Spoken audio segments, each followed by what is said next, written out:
Hi everyone, my name's Damara, and I'm going to be reading to you today the last one of the Truth Testaments, which is number 24, since I was asked to do these in the order that they randomly gave me. Well, random to me, but obviously not random to the higher beings. But what I was going to do first is have a quick look at the Starseed Oracle card that I drew for us today, which is Star Ancestors. Just seeing if you can see that, yeah, which is a picture of pyramids. It's really interesting, isn't it? Because I've always felt that in this lifetime, I don't remember whether the higher beings actually gave me this information to channel. I can't remember now. I've channeled so much information over the years. But what I always felt in my own being was that in this lifetime, we could bring back all knowledge from all other lifetimes. And I've felt myself that some of my journeys have been about that. And one of them in particular was to Egypt. And when I came back from Egypt, I think I've said this to you before, that I felt complete in a, not complete forever or completely, which is kind of crazy, but I felt more complete. I'm going to have to put another word in there, more complete than when I came back, but I couldn't actually explain it because various things happened to me when I was there. And one of them was crazy. I have to tell this story quickly. I went with a friend, and we were on I was trying to think how we started off. We started off on the Nile and stopped off at various places from the boat to view certain things. And then we flew to Cairo because I knew there was something in the museum there that which I'll maybe go into another time. But the first part of what I was going to tell you was I think it was at the Temple of Isis. Maybe it was the Temple of Isis. I can't absolutely remember. This is quite a while ago now. And we were on this guided tour, so you just heard it along, taking you to the various places. And I was like, I don't like guided tours like that. I just like to do my own thing so that I can move with my own feelings and synchronicity. So I was like at the back of the group as we walked along. And as we got up to this temple, which was on ground level, my friend was a little way in front. But this man, all dressed in white with a white turban, he was a Nubian man, very dark coloured skin, amazing eyes. He came out of a side entrance and came straight up to me, looked into my eyes and said, "You would like to meditate with Isis?" And I just looked back into his eyes and I said, yes. I mean, it was just like a moment in time or a moment out of time, maybe. He then took my arm and pulled me to the side and then walked me along around another side of the building, which our group was going nowhere near that. They were walking off. I had no fear. I was in Egypt, and it was at a time when there were so many soldiers around with guns over their shoulders, because I can't remember what it was about, but there was a time of fighting in Egypt and sieges and all sorts of stuff going on. And it was kind of touch and go whether we'd get there on this trip, but they did open up enough for us to just come through that gap of time and get there. Anyway, he holds my arm and he takes me to a small side door and he taps on it. And then the door opens after a while, and there's a soldier with a rifle or whatever it is over his shoulder. And he beckons me. The guy says a few words to him, and then he beckons me to come with him. And this directly as the door opened, there was stone steps. And the fellow in white came with us. So there were three of us walking up these steps. And then the soldier pointed us to another steep slope, like made of stone, some sort of stone, white stone. And there were like a pathway on that. So we were going higher and higher. And he beckoned to the guy to take me. So the guy takes me up on this pathway up higher, so we're up at least another level, and then we're on an open top. And the crazy thing about this is that I do not like heights. I have a real thing about heights. I just go totally weak when I'm in a place, which this was, because there was no really big surround around this rooftop. But nothing was touching me at this moment because I was in a total time out of time, in a different phase. How can I say this? Like a different phase of my being. And he's beckoning me to keep low, keep low. So we're crawling along this rooftop. We're literally on our hands and knees. And just moving towards, I can see at the other end of this flat rooftop that we're now on, and he doesn't want any of the other soldiers to see that I'm up there, obviously. And he's taken me towards this doorway, and he opens this door, which was, I think, like a wooden door, wasn't very big, and it's quite dark inside.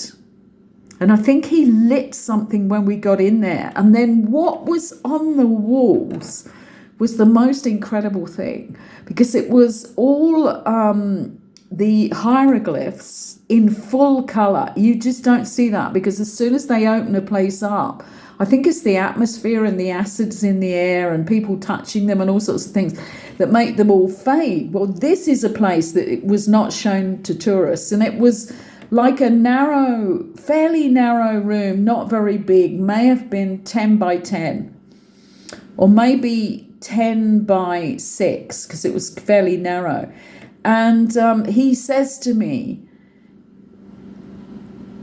not in many words, but I noticed that he says Osiris and Isis. So it's the story of Osiris. I'm trying to think here. And isn't it the story of it's the twin soul story anyway. It's the story of this being her mate, who was cut up by, was it Seth that cut up in the myth? I don't know whether it's a myth or not though, because I'm standing in this room and it's all on the walls of how she took the 13 pieces of his body that were cut up and thrown into the waters and all over Egypt. I think it was something like that. I'll have to look it back up. It was a long time ago. But that's the sort, when I don't know whether it was that bit or a couple of other crazy things that happened to us when we're on that Egypt trip, which were nothing to do with the tour guides or anything like that. They were just extraordinary happenings, at least to me. I don't remember my mate having any. She seemed just to see it as a tourist, but I was having all these things happen. And then after about 10 minutes, he tapped on the door and opened it. And I did just sit and I looked around at these incredible hieroglyphs telling the story that I had always been fascinated with, always fascinated by that particular story. And then he came to take me back, and we did the same thing. We crawled back so that nobody could see us standing up in full view across that flat bit. We came down the slope. We then came down the big stone steps, and we knocked on the door, and the soldier was outside this time, the other side of the door. And then he opened it, and I went back. I just walked along and into the temple and found my friend, and I don't think I could speak. It was like one of those occasions where I felt like I'd been into another world or into another time lapse, a feeling of timelessness. Anyway, so that's what happened to me. But so maybe it was that I came back from Egypt, and that was a piece slotted back in. And I certainly carried on my path because my whole adult life was about my path. I managed not, when I was 25, I left my corporate job working for a newspaper in London and took off traveling. And when I came back, I never went back to that because all parts of my traveling as well then, Egypt was later, but all of that was part of my blueprint. And I was lucky on that. I trusted that I would get paid enough, that I would keep my life going without going into thinking I had to have a so-called normal job. So past lives are an integral part of who we are now, because what we're taking back is our whole being, isn't it? We're connecting to the divine part of us that learned through many different lifetimes. Since we're back here on earth now in our bodies again, then this is where we need to have all our knowledge, because we're on the home straight now of actually evolving through all those lifetimes and then being able to bring that divine life fully, that divine light fully into the life that we can now carry on living after all these changes that we're going through now and all the earth changes to come. And then we will be in that new evolution. So what they're saying with this card is it's about hidden secrets, lost wisdom, it's lost knowledge. And it's just saying to us, look a little deeper.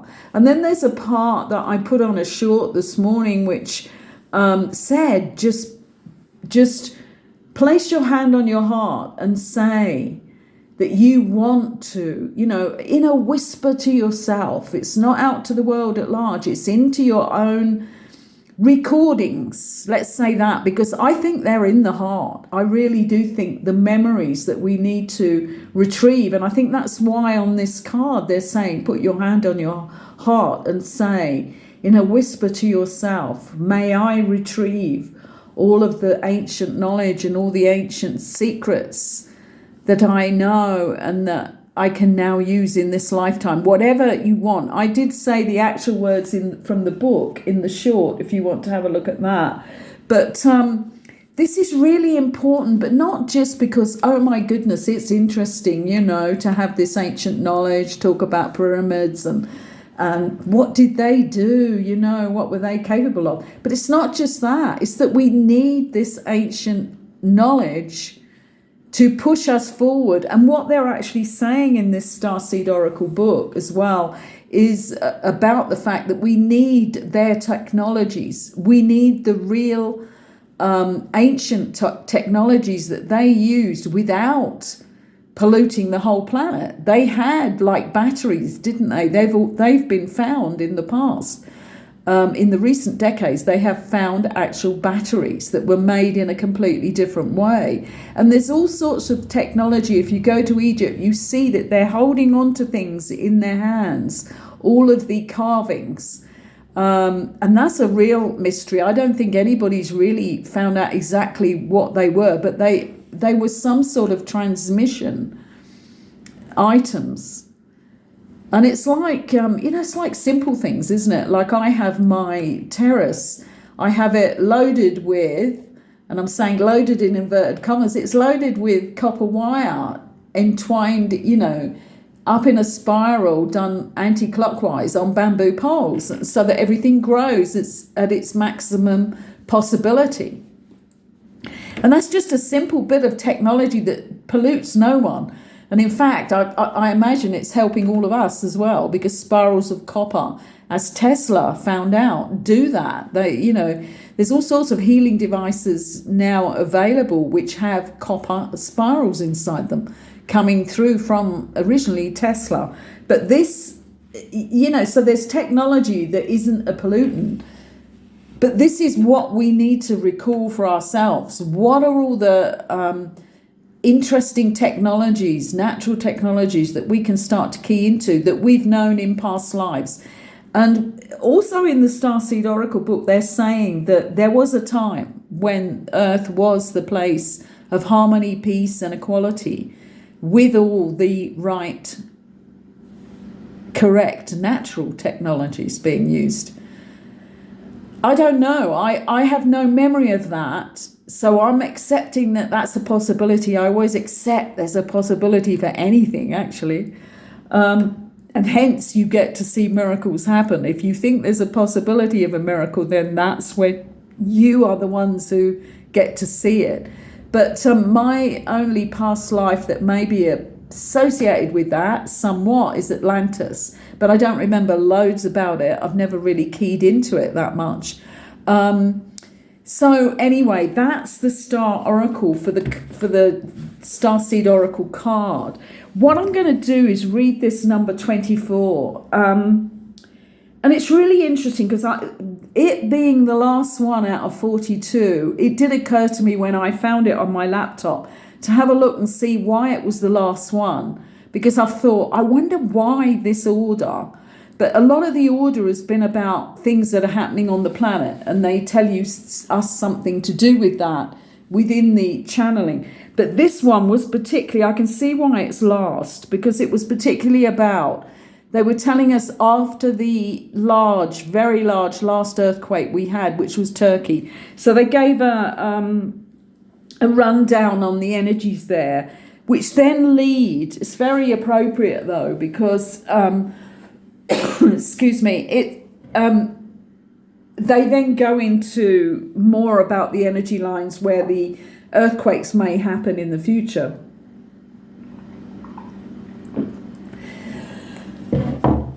I burnt some very strong incense in here this morning, and even though I've got a door open and a window open, I'm still suffering from this very powerful incense catching me in the throat.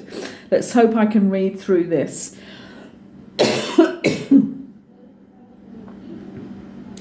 We are wanting now to let everyone know that the main energy release on the line which has taken its toll on Turkey and Syria is now clear and will not receive more releases on any such scale. What occurred here is that the blockages were so big in that particular area that the release expanded and rose upwards very fast and furious. This main energy line is still releasing, but now that the severe blockages are released, there will be a sense of release and resolve. Many things will occur around this release, which will assist all other regions that are due to release. Because of the hugeness of this situation, many are going way beyond the normal measures to assist and allow free passage of routes that were previously not allowed. This sense of joining the collective of humanity will provoke more of the same, and there will be less atrocity horror going forward because of this. We do not say that this is not a terrible disaster, because we know that on an emotional and physical level, these happenings are a terrific blow to your culture and to your family lives.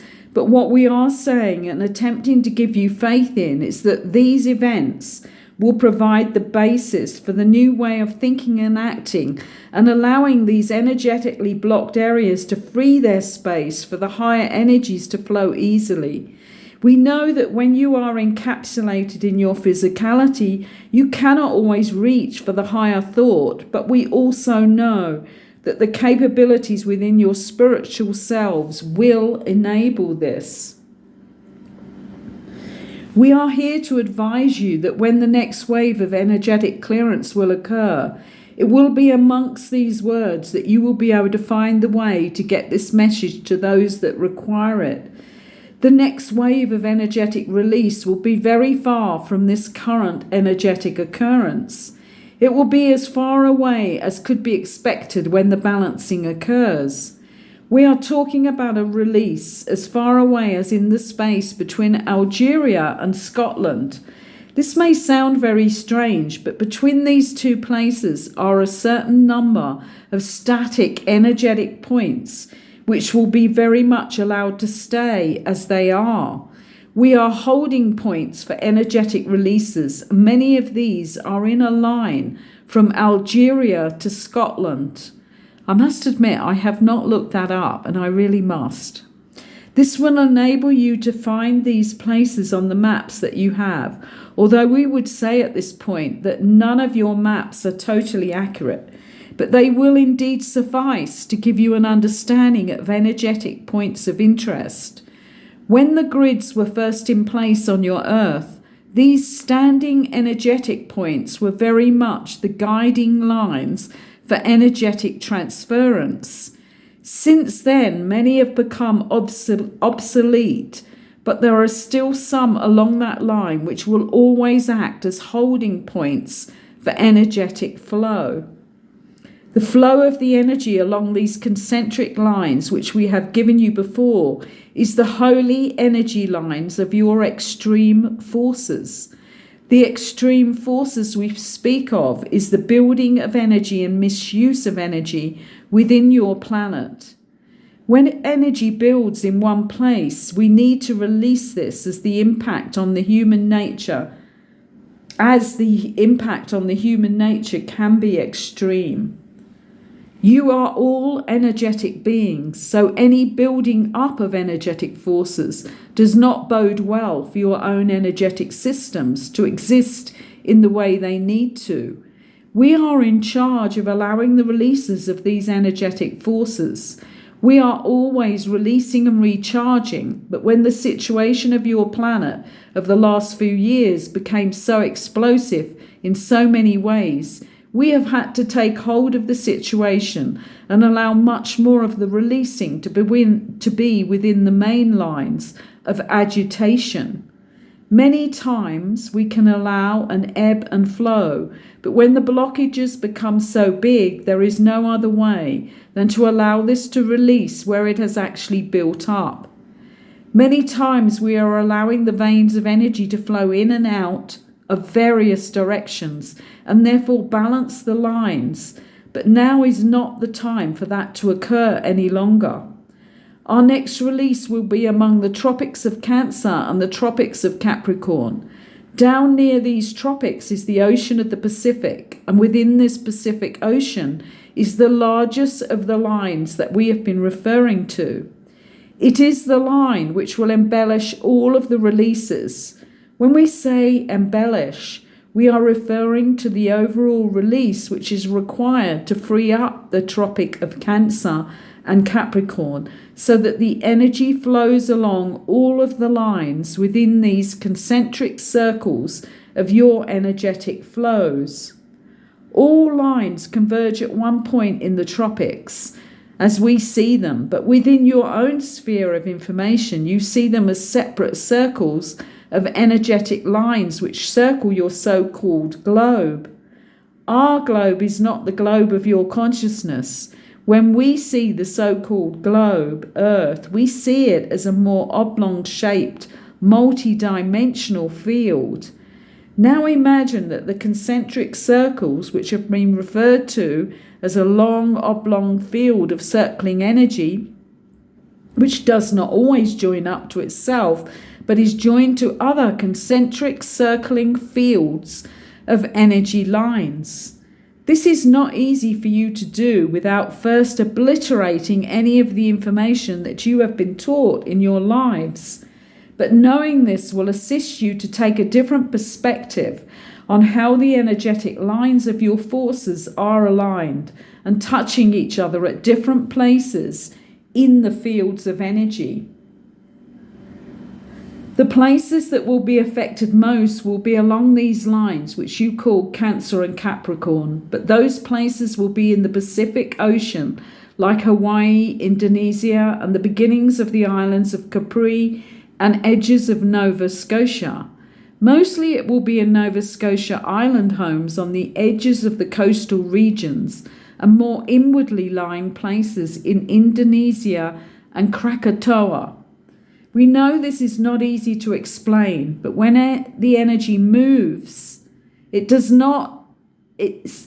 so in a spiral, which means that any cracks along the way will allow energy to escape and become earthbound, which means the earth areas where the cracks lie are those that will be damaged.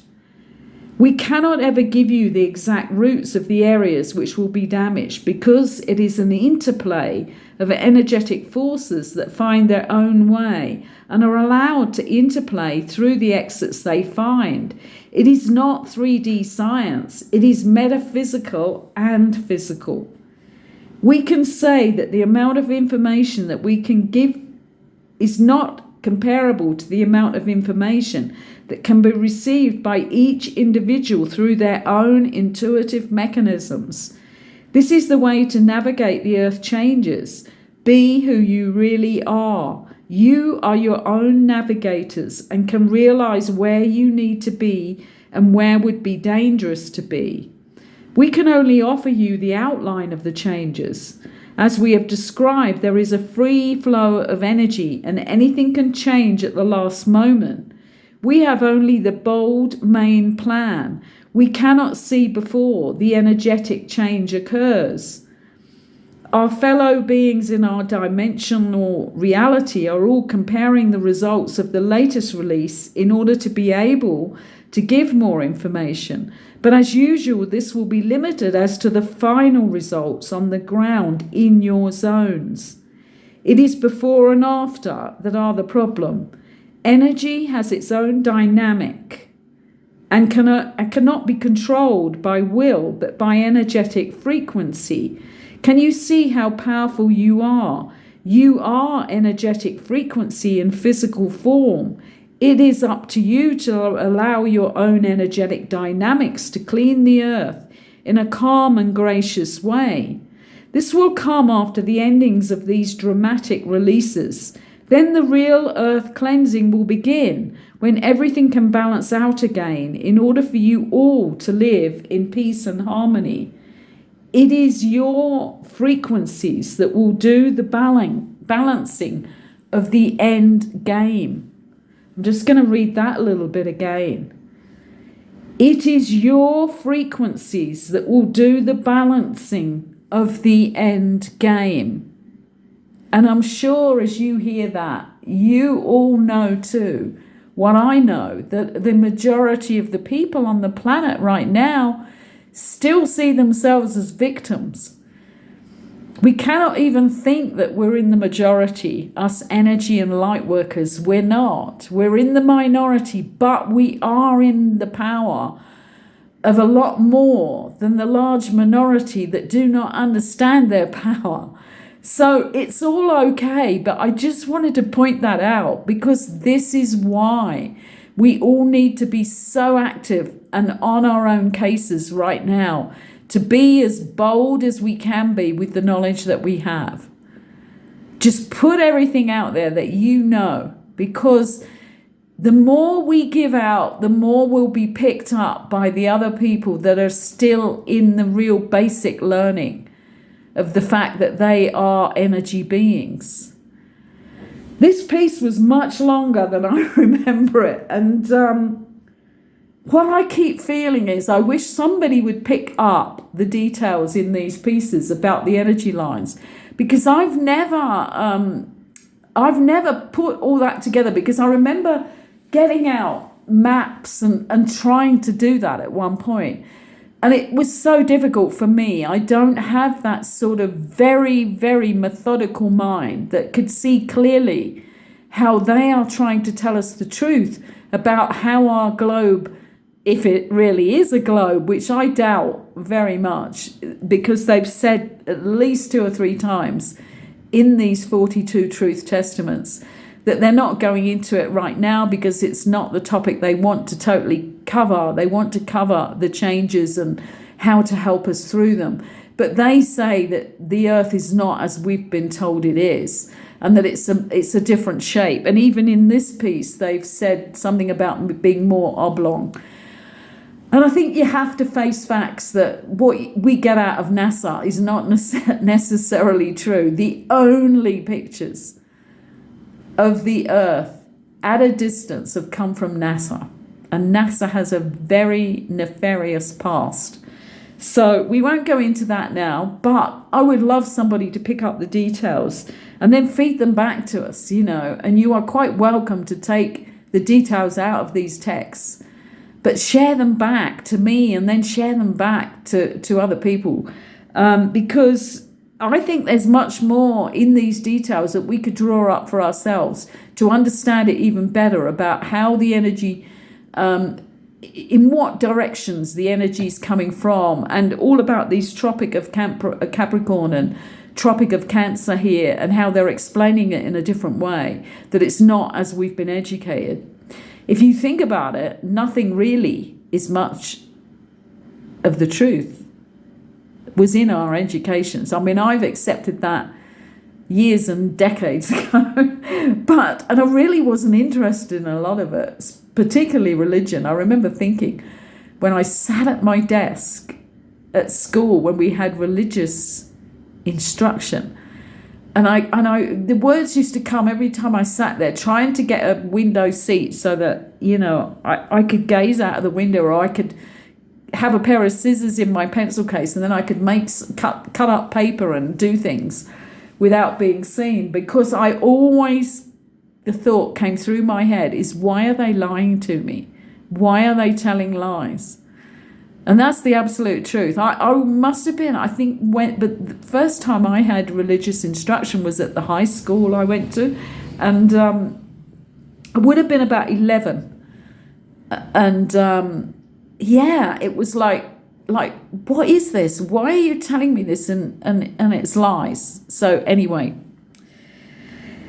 thank you for listening. Thank you for allowing me into your space today. And please subscribe if you feel that it is right for you to do so. We certainly need the support here on this channel. Me and the higher beings need your support, because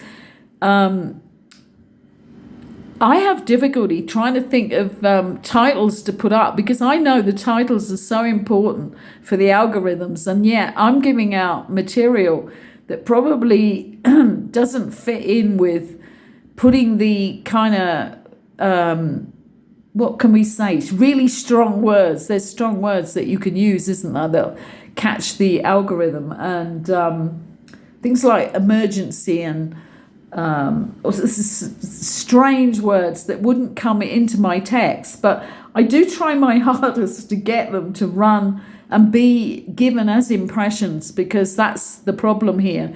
But the more people who subscribe and the more people that like the videos helps me get in the rhythm of the algorithm, I think. Anyway, thank you again.